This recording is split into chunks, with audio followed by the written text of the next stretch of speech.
Mais où est Charlie? Ah, le rameur des glaces. L'Everest, Le pôle Nord, l'Amazonie, les mers du Sud, Plus de 11 000 kilomètres parcourus. le Cap Horn, l'Afghanistan. le pôle Sud. Charles Eddrich a réussi son pari. Un aller-retour non-stop de l'Atlantique à la rame. Où est Charlie?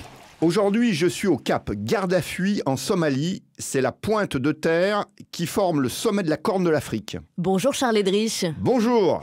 Et qu'est-ce que tu fais là-bas?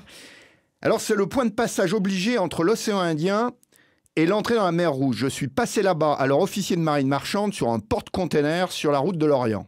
Alors, c'est un cimetière maritime. Les navires sont venus se fracasser à la côte pendant des siècles sur cette zone de navigation dangereuse. Les équipages et les navires étaient ensuite pillés par les tribus sauvages de la région. Et là on est dans quelle année là? Alors ça, c'est pendant des siècles.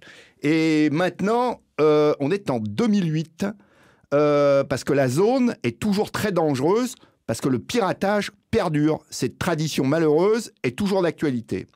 En 2008, le Ponant, c'est un 3-mâts de 88 mètres, un bateau de croisière français.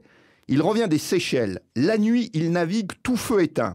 Le 4 avril, le commandant Marcheseau détecte à la jumelle un bateau stoppé en travers de la route. Il donne un léger coup de barre à droite pour s'écarter, mais 2 embarcations rapides quittent le bateau de pêche avec à bord une douzaine de pirates somaliens armés jusqu'aux dents avec fusils d'assaut AK-47 et lance-roquettes. Les 30 personnes du Ponant tentent de résister avec les lances d'incendie. Mais finalement, ils se rendent. L'équipage est pris en otage. Il n'y a pas de mort, hein? Dans un premier temps, il n'y a pas de mort. D'accord. Tous les navires de guerre sur la zone sont mobilisés. Un hélicoptère des forces canadiennes confirme l'attaque. Une réunion de crise se tient à l'Élysée. De très grands moyens militaires sont mis en œuvre. Par exemple, un avion part de Djibouti à côté, parachute des forces spéciales. Le chef du GIGN même est largué en mer pour diriger les opérations. Mais les risques sont tellement élevés pour les otages en cas d'intervention militaire que rien n'est mis en œuvre. 7 jours après l'attaque, une rançon est versée, sans doute plus de 2 millions de dollars. La transaction a lieu en mer entre 3 militaires et 3 pirates. L'équipage du Ponant est libéré sain et sauf. Le commandant Marcheseau finit par sauter en mer. Les pirates rejoignent la côte somalienne et s'enfuient en 4x4.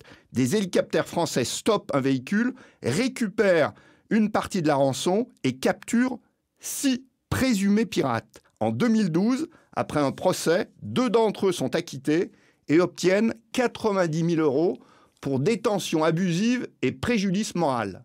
Parce qu'on n'a pas réussi à prouver leur implication. A priori, certains d'entre eux ont été condamnés, mais 2 d'entre eux se trouveraient là, auraient été là un petit peu par hasard. Et cet été, à la rame, j'ai croisé dans les glaces du Grand Nord Patrick Marcheseau, commandant un autre bateau des croisières du Ponant. Quelle histoire, Charles. Merci beaucoup de nous l'avoir raconté ce matin. Rendez-vous vendredi prochain pour une nouvelle histoire. Salut Charles. Oui, à vendredi. Au revoir. Mais où est Charlie? Réponse la semaine prochaine.